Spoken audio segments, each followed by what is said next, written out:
Now in this video I'm going to show you some great ways to improve transition, stop coming over the top from outside to in, and how to increase speed.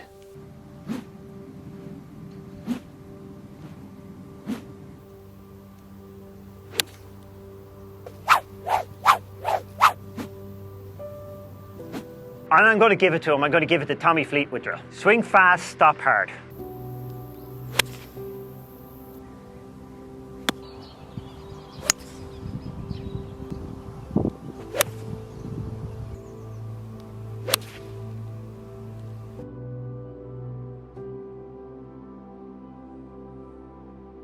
No more out in, no more over the top, and a perfect transition.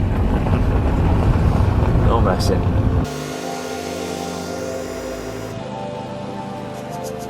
Whoa!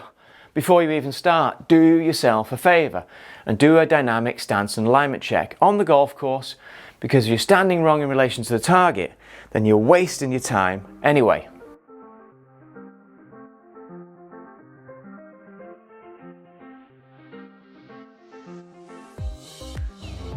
Perfect. Just do it.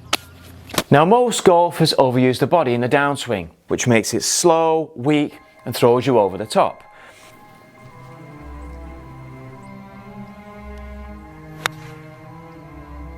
Now I've said it 1,000 times, but where does speed come from? Your wrists have to be active.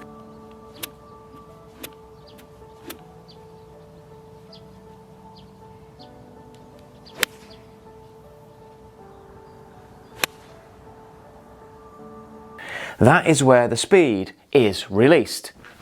What do you think is the biggest contributor to speed in the golf swing? 70% of the speed comes from your hand. So if you're an amateur golfer out there and your hands are not active, you're just leaving something behind.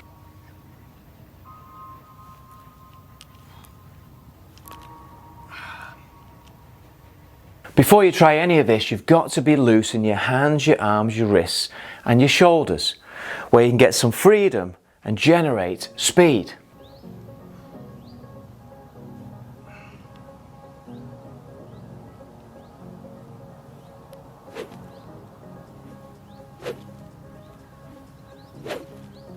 Now loose muscles are fast muscles, tight muscles are slow and will block you and often lead to injury, and I see that all the time.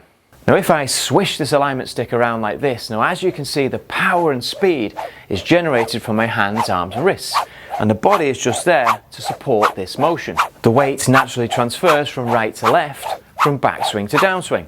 What does the average golfer do? They try to generate speed and power from the bigger muscle groups, the back and the legs.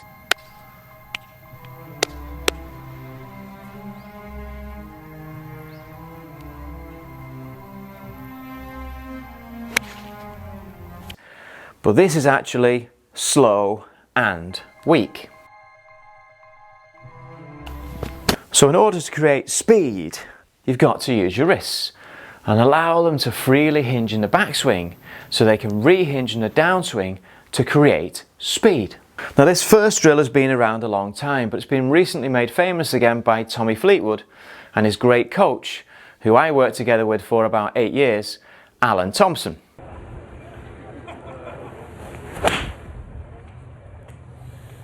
Lovely. Now, you've said you're swinging the club better than you ever have. You work with Alan Thompson, your coach, and you've called him the best coach in the world. Obviously, it's really working right now. You go with the Apex irons, the standard blade, 5, 6, 7, 8. Now take a club upside down and make a backswing and practice swishing the club to impact and stop. Now you're going to go as fast as you can and then brake, accelerate and brake. But don't let the club pass your hands through impact. Now it's a lot like cracking a whip. You have a braking action which releases the power.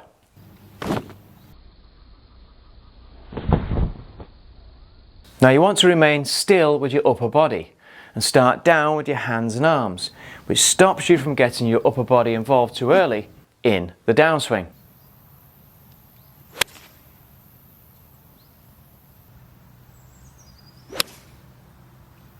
And I'm going to give it to him. I'm going to give it the Tommy Fleetwood drill. Swing fast, stop hard. Now the next one is that you set up to the ball as you normally would, but with the ball in your right hand. Now put your left hand on your right shoulder to help keep the upper body out of the movement. Take it back and fire the ball at the ball on the ground. Now that's how a good golf swing works, as you accelerate the club head into the back of the ball. So you should be able to hit the ball on the ground most times. Now you don't want to use your hips or your shoulders. It's all about training your hands and arms to fire without using your body.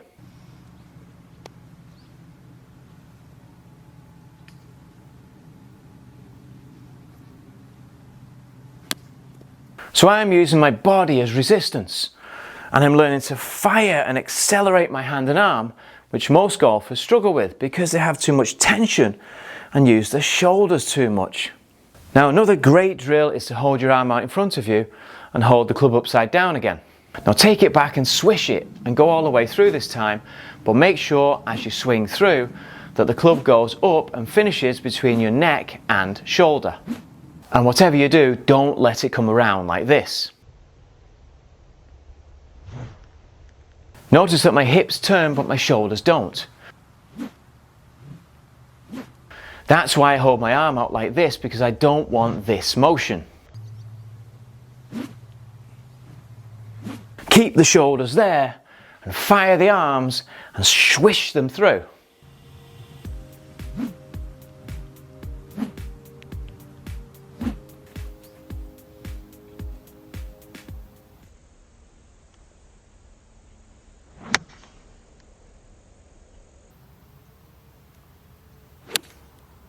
Now a great way to put all this together is to hit shots like this and stop here and make sure the shoulders don't move again.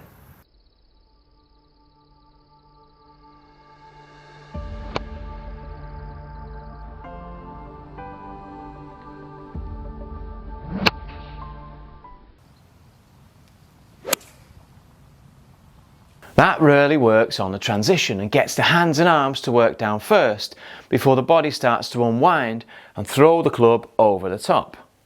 Now get loose and learn to get fast, softly.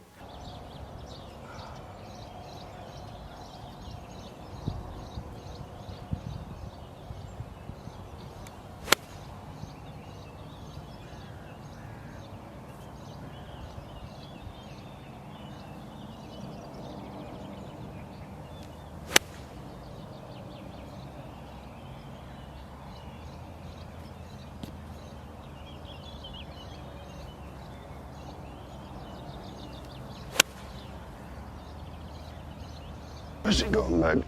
Yeah, mate. And reposition for delivery. That's it. Now pressurise step. That's it.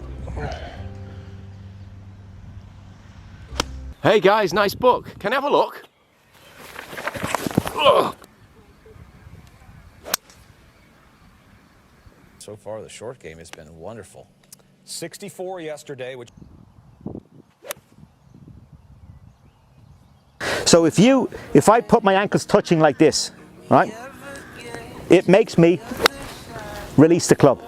In the world of modern coaching, tension, coil, and feel the pressure in your shoulders gets bandied around far too often.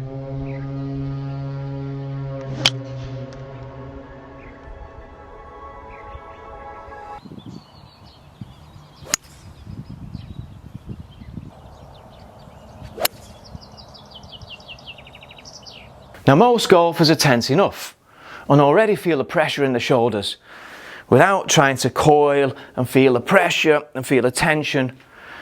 You know, it's a phase, and in 5 or 10 years time they'll tell you you need to get loose again, get rid of all this tension. But you know why? Because you've just blown your back out.